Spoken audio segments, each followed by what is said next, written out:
C'est l'heure d'une comédie française et nos deux débatteurs, Carole Barjon de l'Obs et Jean-Michel Ribes, directeur du Théâtre du Rond-Point, auteur et artiste engagé, bonjour, mais libre. Bonjour. Libre. Librement engagé. On parle du cas Macron. Emmanuel Macron, le ministre de l'économie, tant décrié à gauche, il fait de la politique une transgression, abattant sans une onde de complexe les plus grands tabous de la gauche, les 35 heures, vache sacrée de Martine Aubry, le statut des fonctionnaires qu'il faut faire évoluer, un totem de la gauche. Et enfin, ce week-end, il a expliqué que pour agir en politique, dans le fond, nul besoin d'être élu. Bref, réformer les esprits, eh bien l'impétrant a décidé de monter l'Everest en tongs. Alors, est-ce que c'est un terrain glissant, mais terrain payant? Question. En fait, il y a deux choses dans ce qu'a dit Emmanuel Macron. Il a dit que le libéralisme était une valeur de gauche, et ensuite il a dit que finalement aujourd'hui, pour accéder aux plus hautes fonctions de l'État, il n'y avait pas besoin d'être élu, et que même au fond l'élection était un cursus d'un autre temps. Bon. Ce sont deux terrains totalement différents. Moi, je pense que sur le libéralisme est une valeur de gauche. Oui, pourquoi pas? Non, mais c'est pas pourquoi pas. Il a absolument raison, parce que le libéralisme, dans l'esprit de beaucoup de gens et surtout à gauche, a été réduit à sa dimension économique. Et donc, très souvent, on entend par libéralisme, au fond, le capitalisme et tous ses excès. Mais la réalité, c'est que le libéralisme, c'est quand même d'abord une doctrine et une philosophie politique, et que la gauche, dans ses origines, s'est battue au nom de la liberté. La Révolution française s'est battue au nom de la liberté, et elle voulait même instaurer l'égalité de manière à accéder à la liberté politique. Voilà. Donc là-dessus, il a raison. Sur le deuxième point, là, je serais beaucoup plus sévère. Jean-Michel. Non, mais je crois que d'une façon globale, si vous voulez, ce qu'on voit quand même en ce moment, c'est que on est en train de lâcher enfin le XXe siècle. C'est-à-dire, vous avez remarqué que les siècles commencent 15 ans après leur début. Louis XIV meurt en 1715, 18e siècle, Waterloo, 1815, 19e siècle, guerre de 14, fin 18, 20e siècle, on est en 15. Vraiment, le 21e siècle commence aujourd'hui.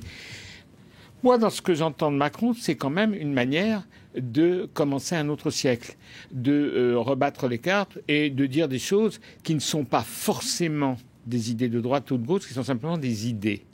Et à partir du moment où on a des idées, c'est déjà pas mal. Et je vois pas. C'est un bon début. C'est même. Par les temps qui courent. Oui, par les temps qui courent. C'est même la possibilité de faire des émissions avec vous, sinon on n'aurait pas de sujet. Vous voyez, là on en a un qui est bien. On en a une multitude. Non, mais moi je trouve que Macron, en plus il a une certaine naïveté, il y va comme ça, il avance à visage découvert, ça énerve beaucoup de gens, ça casse les stratifications de pensée, les idéologies définitives, une espèce de formatage des idées qui ne doit pas bouger. Et en effet, je suis tout à fait d'accord avec vous. Il faut remettre un sens qui a été dévié à certains mots. Mais est-ce que vous êtes d'accord? Est-ce qu'il ringardise la classe politique, Macron? Un peu. Un peu? Ouais. Oui. Un peu. Mais quand je disais terrain glissant, c'est-à-dire quand il s'attaque aux fonctionnaires ou au statut des fonctionnaires, on sait globalement que c'est quand même le seul, à peu près, l'électorat qui reste dans le giron du Parti socialiste. Et encore. Non, mais si vous voulez, là-dessus, j'imagine que François Hollande ça n'arrange pas les affaires de François Hollande. Pardon, si je peux me permettre, je veux dire qu'il y a une chose qui est assez intéressante. C'est qu'aujourd'hui, le coup de génie du Front National, c'est qu'ils se sont les seuls à s'être emparés du politiquement incorrect, comme le faisaient les gens de mai 68. Bon. Tout d'un coup, le contre-feu, moi je trouve, c'est Macron. C'est-à-dire, tout d'un coup, il est aussi incorrect. Et les gens incorrects, les gens qui gênent, les gens qui Il n'est pas dans le mainstream de la pensée, on est d'accord. Je ne sais pas ce que vaut le mot. Oui, mais c'est un contre-feu qui est dans le domaine économique. Oui, c'est déjà ça. Économique et social. Parce que le politiquement incorrect du Front National se situe plutôt sur ce qu'on appelle les terrains régaliens et plutôt sur l'immigration, quand même. Oui, non, mais je veux dire, quand je dis éteint contre-feu, on parle d'autre chose. Oui. On parle de quelque chose. Il y a des idées qui gênent, enfin, etc. Et je trouve que, bon, moi, je trouve que ça fait du bien, voilà. Mais ce qui est fou, moi, je trouve que ce qui est fou, c'est que ça provoque... Oui.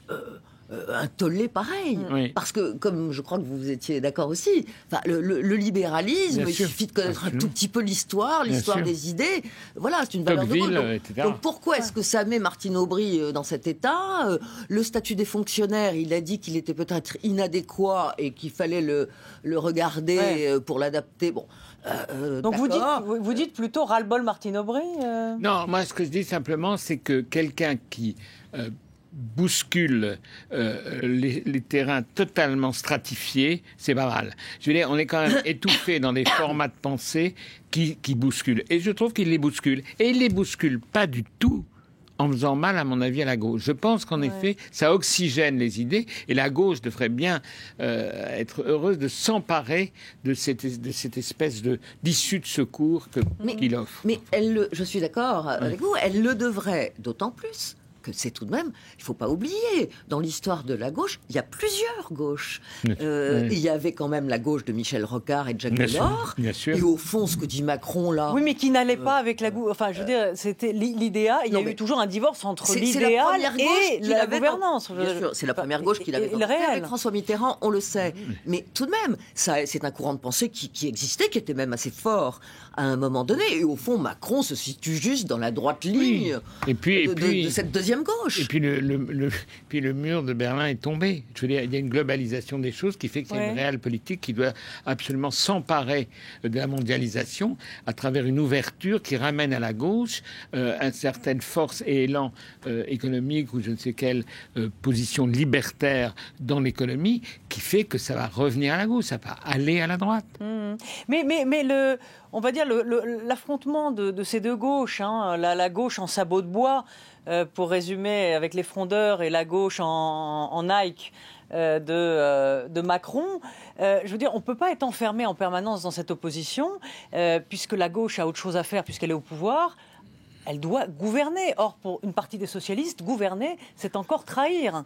Oui, mais ça vient du fait que les choses n'ont pas, comme souvent malheureusement à gauche depuis trop d'années, c'est que les choses ne sont pas dites avant et elles ne sont pas assumées. Souvenez-vous.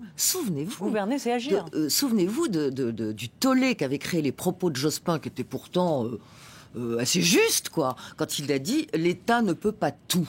Bon, alors, l'extrême gauche, c'était horrible, etc. Tout le monde était tombé dessus. Mais il ne disait que des choses relativement justes. Il ne disait pas il faut abolir l'État.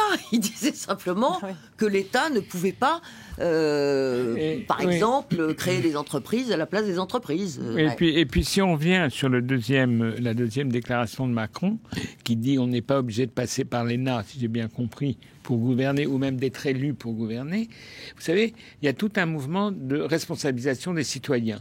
Et sur responsabilisation, on dit finalement, il faudrait mettre des citoyens dans... je ne sais pas quoi, les mairies, les... Oui, c'est la big society à la Cameroun. Enfin, à la Cameroun, en Bretagne, qui n'a pas réellement... Enfin, qui a des bons points, mais qui... Non, mais c'est-à-dire, les gens gueulent toujours. Alors, on dit, prenez le volant. Prenez le volant. Voilà, qu'est-ce qui se passe ? Alors, là, il y a quelque chose d'intéressant. Et moi, je pense que dans le civil, il y a peut-être des personnalités exceptionnelles. Il y a peut-être de grands hommes et de grandes femmes qui sont écartés de toute possibilité parce qu'ils n'ont pas fait non ?